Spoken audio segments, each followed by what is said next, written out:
You've seen it done over and over again. It's become a meme. But do you know how to do it yourself? Well, let's learn how to do the corner 3 trick for Double Dribble for the NES. Okay, first things first, if you're the first player, you're always going to go to the right. The sweet spot is up here near the top of the baseline. Notice that the baseline is not straight. So when you execute the shot, you want to find some place in this region to jump. You want your player to go out of bounds. In fact, if he goes too far over, you can actually push him back before you release the shot. For some reason, you'll almost always make the shot on that side. So what if you're player 2? Is there a similar corner 3 glitch? Yeah, here you go. As you can see, it's in basically the same spot, just flipped around.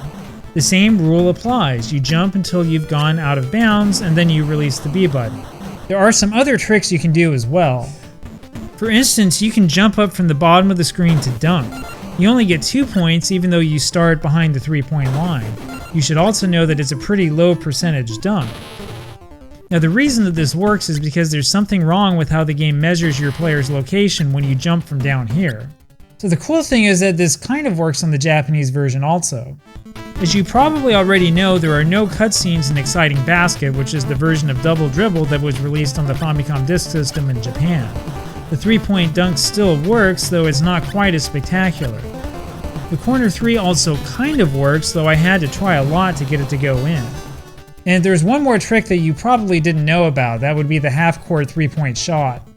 Well, I got this from an old issue of bi-weekly Famitsu magazine. I'm not sure if this trick was ever really talked about in the United States, though it does work on the US version of Double Dribble. You need to get your player right to this spot and then you shoot. The ball will go in almost every time.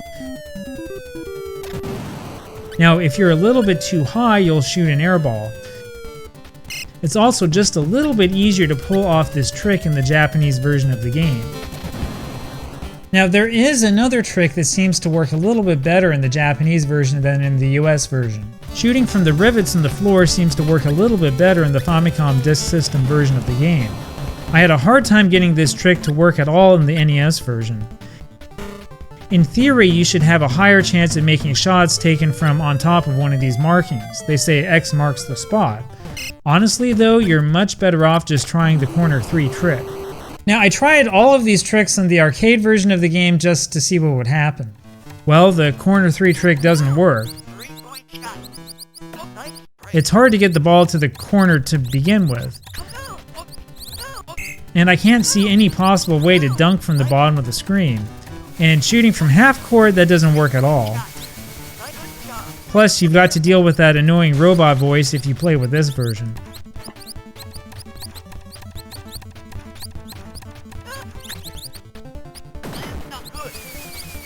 Anyway, I recommend sticking to the home console 8-bit versions of Double Dribble. Oh, and make sure to ask your friend before you try to use these tricks in 2-player, because they're kinda cheap otherwise.